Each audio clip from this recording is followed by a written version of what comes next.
கேள்வி இது. போர்ல அழிஞ்சிச்சுன்னா உசாமாவை அழிச்சாரு. அழிச்சவன் யாரு? உசாமாவை மக்கள் அழிச்சாரு. அழிச்சவன் வேற நாடு அமெரிக்காரன் அழிச்சிருக்கிறான்.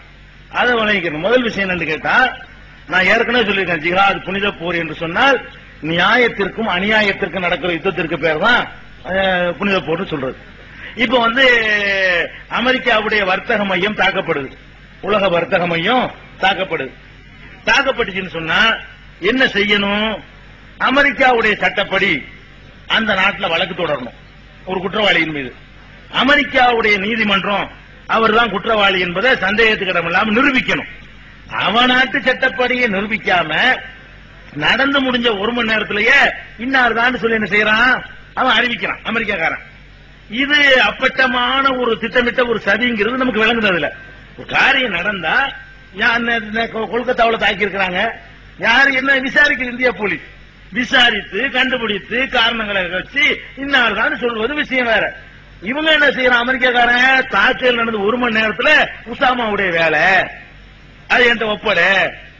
முதல்ல இப்படி செஞ்ச மெத்தேடு சரியில்லை. ரெண்டாவது ஒரு நாட்டில் தப்பு செஞ்சவன இன்னொரு நாட்டில் ஒப்படைக்கணும்னு சொல்வதா இருந்தா ரெண்டு நாட்டுக்கு மத்தியில் அக்ரிமெண்ட் இருக்கணும். ஏன் நாட்டில் தப்பு செஞ்சா ஓ நாட்டில் தருவேன், ஓ நாட்டுக்காரன் ஏன் நாட்டில் தப்பு செஞ்சானா நீ முடிச்சு எனக்கு தந்துடணும், இப்படிங்கிற மாதிரி ஒரு அக்ரிமெண்ட் இருந்தால் தான் கொடுப்பாங்க. ஆப்கானிஸ்தானோட அமெரிக்காவுக்கு எந்த அக்ரிமெண்ட் கிடையாது. அமெரிக்காக்காரன் தப்பு செஞ்சுட்டு போய் ஆப்கான்காரன் தப்பு செஞ்சு அமெரிக்காவில் ஒளிஞ்சிட்டா அமெரிக்காக்காரன் பிடிச்சு கொடுக்க மாட்டான். அது மாதிரியான ஒரு ஐக்கிய அரபு எமிரேட் குடியரசுக்கும் இந்தியாவுக்கும் ஒப்பந்தம் இருக்குது. இந்தியாவுக்கும் பாகிஸ்தானுக்கும் ஒப்பந்தம் கிடையாது.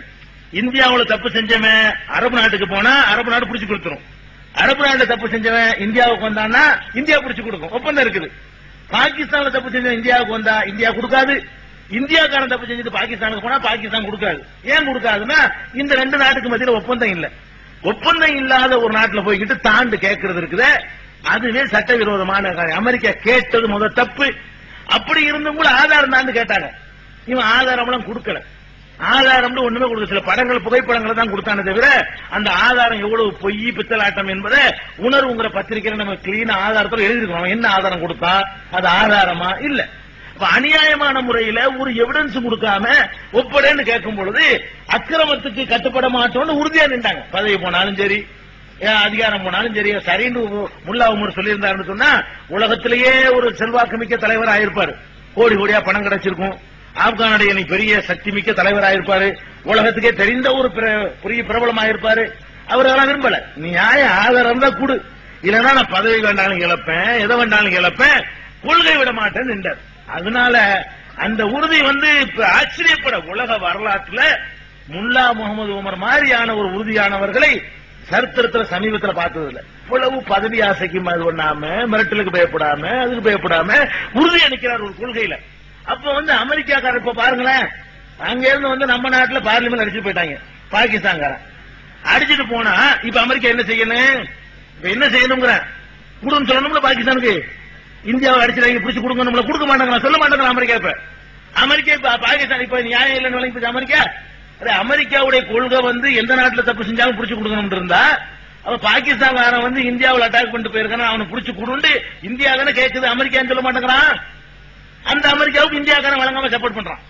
இவங்க உலகத்தையே தன் கீழே கொண்டு வர்றதுக்கு திட்டம் போடக்கூடிய ஒன்னா நம்பர் கயவர்கள் அமெரிக்கர்கள். அமெரிக்கா இன்னொரு பிரிட்டிஷ் காலனி ஆதிக்க மாதிரி ஒவ்வொரு நாட்டிலையும் கொண்டு சவுதி அரேபியாவில் பட, பாகிஸ்தான்ல பட, ஆப்கானிஸ்தான்ல பட, இந்தியா கடற்படையில பட, ரஷ்யாவில் கொண்டே பட, செசனியாவில் கொண்டே பட, எல்லா நாட்டிலையும் படை இறக்கி வச்சுக்கிட்டு அம்பூர் நாட்டையும் காலனி நாட்டாக பார்க்கலாம் திட்டம் போடுறான். உலகத்துக்கே கடையை கட்டியாகணும்னு ஆசைப்படுறான். அது விளங்காம இந்தியா புனிச்சு போய் நாம மூட்டு போயிட்டாங்க போடாண்டு. அப்ப அமெரிக்கா ஒரு நம்ப திறந்தவன் கிடையாது. அமெரிக்காவுக்கு பின்னாடி உலகத்திலேயே மகா கேடு கட்ட ஒரு நாடு அமெரிக்கா நாடு தான். எந்த வகையிலையும் நம்பிக்கை துரோகம் செய்வதையே தன்னுடைய தொழிலாக வளர்ச்சி. சீனாவுல அவன் பெரிய வல்லரசு. அமெரிக்காவுக்கு அமெரிக்கா பயப்படக்கூடிய ஒரே நாடு சீனா தான். அந்த சீனாவுல பிரதமருக்காக வேண்டி ஒரு விமானத்துக்கு ஆர்டர் பண்ணானுவோ. எங்க அமெரிக்காவோட ஒரு தனியார் கம்பெனியில விமானத்தை செஞ்சு கொடுக்கும்போது என்ன பண்ணிட்டாங்க, அங்கங்க ஒட்டு கேட்கிற கருவி வச்சு விட்டாங்க. இதுல சீன பிரதமர் போற எவ்வளவு துரோகிகள் பாருங்க.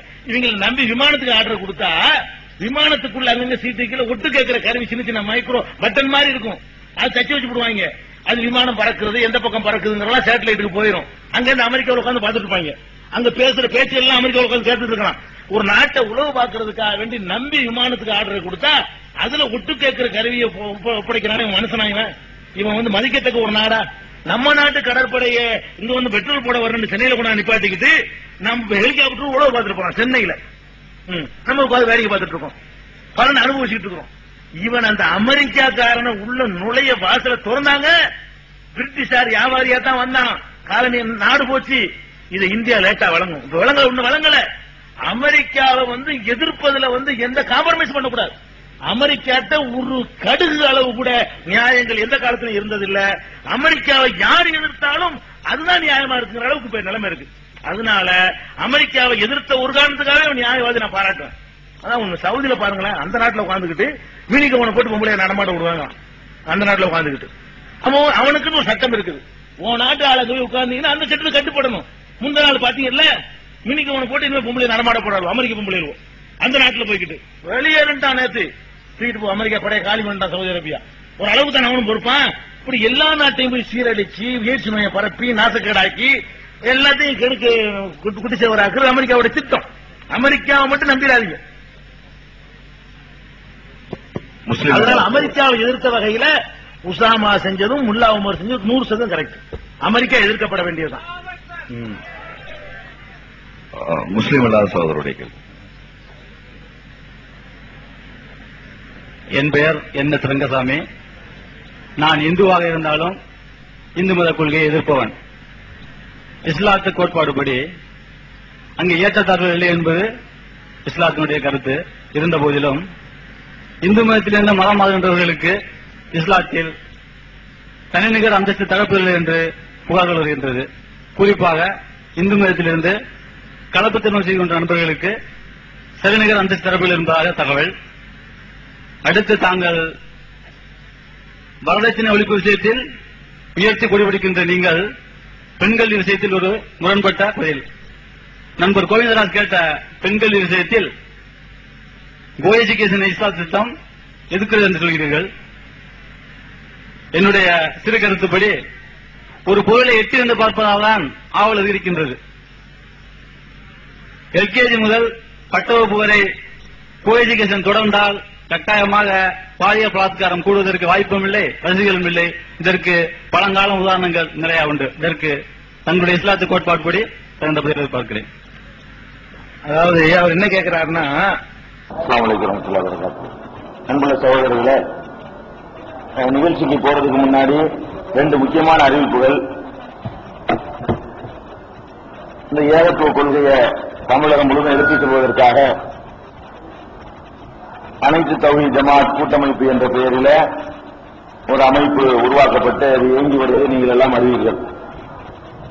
இந்த அமைப்பு தமிழ்நாடு முழுவதும் மக்களை சந்தித்து பொதுக்கூட்டங்கள் பிரசுரங்கள் வாயிலாக பிரச்சாரங்கள் நடத்துவது. இந்த மாதிரி சென்னையில் உள்ள பிரச்சாரத்தை சென்னையோடு நிறுத்திடக்கூடாது. தமிழ்நாட்டில் உள்ள பட்டுக்கொட்டிகள்லாம் தௌஹீத் பிரச்சாரத்தை கொண்டு போகணும். மக்கள் நரகத்திற்கு உரியவர்கள் ஆகிடக்கூடாது. அவர்கள் எப்படியாவது நிரந்தர நரகத்திற்கு போகக்கூடிய சிறுக்கில இருந்து விடுபட வைக்கணுங்கிறதுக்காக வேண்டிதான் அந்த அமைப்பு செயல்பட்டு வருகிறது. அந்த அமைப்பில் இருந்து வெளிநாட்டு அரசிடமோ வெளிநாட்டில் உதவி செய்யக்கூடிய வெளிநாட்டை சேர்ந்த இயக்கங்களிடமோ எந்த ஒரு பைசாவும் நன்கொடையாக பெறுவது இல்லை என்ற முடிவோடு செயல்படுகிற ஒரு இயக்கம். அனைத்து தௌஹீத் ஜமாத் கூட்டமைப்புக்கு ஒரு வெளிநாட்டை சேர்ந்த ஒரு அரசாங்கம் சவுதி அரசாங்கமே ஒரு 10 கோடி ரூபாய் கொடுத்தாலும் வாங்க மாட்டோம். அந்த மாதிரியான ஒரு பைலாவிலே அதை உருவாக்கி கொண்டுதான் அந்த அமைப்பு செயல்பட்டு வருகிறது. அதனுடைய பொருளாதாரத்தை பொறுத்த வரைக்கும் நீங்கள் கொடுக்கிற உதவிகளை கொண்டுதான் நடக்கும். இதுவரைக்கும் இந்த நிகழ்ச்சியை உங்களுக்கு அறிவிச்சது இல்லை. அப்ப அனைத்து தௌஹீத் ஜமாத் கூட்டமைப்பிற்காக வேண்டி நீங்கள் உங்களுடைய நன்கொடைகளை அல்லது மாதாந்திர சந்தாக்களை கொடுத்தீர்களேயானால் அவர்களுடைய பணி இன்னும் கொஞ்சம் விரிவாக நடக்கும். நிறைய மக்களுக்கு ஏகத்துவத்தை சொல்லுவாங்க.